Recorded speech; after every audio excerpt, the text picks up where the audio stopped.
may not be the symptoms you have in 5 years' time. They might get better, they might get worse. And they might be different. So your legs might come back working, and then you might suffer with seizures. Yeah, you just don't know.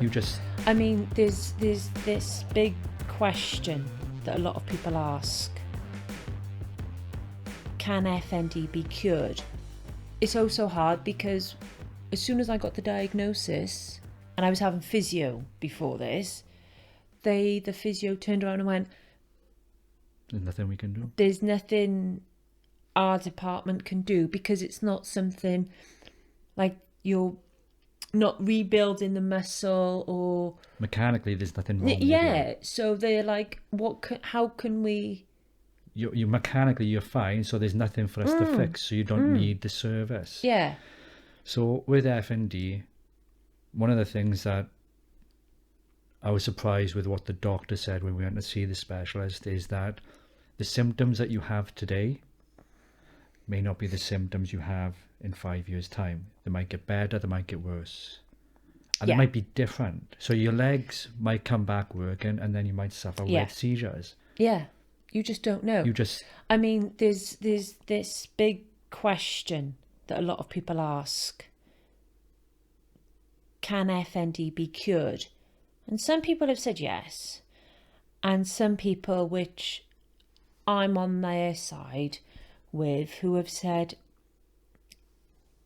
no, it just goes into different phases. Remission. Right, okay. So to speak. Not comparing it to like how cancer goes into remission, but there's people who have had massive episodes and, you know, they've been paralyzed or whatever, and then fine for a couple of years, and then something else happens. And it's a different symptom. And it can be a different symptom, you know.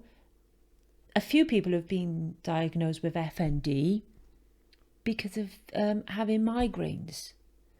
And they've had several severe migraines a month.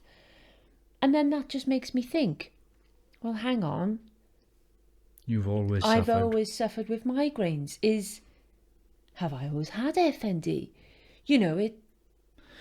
Because they don't know whether or not it's something that you always have or gets. I know they've said that it's been triggered, but they don't know enough. It could always be there. And when you get that trauma or that stress or something... So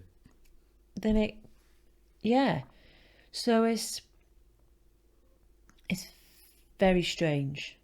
It's, you know,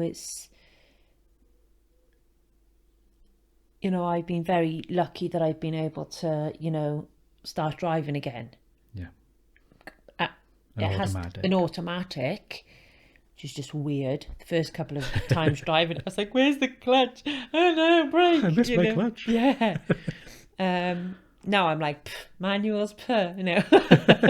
Peasants. I know, I used to be like, I'm not having an automatic. I'll never drive an automatic. They're lazy. Now I'm like, la, la, la. So, but, yeah, it's really strange because I know, because I'll never be able to go back into care the way I am now.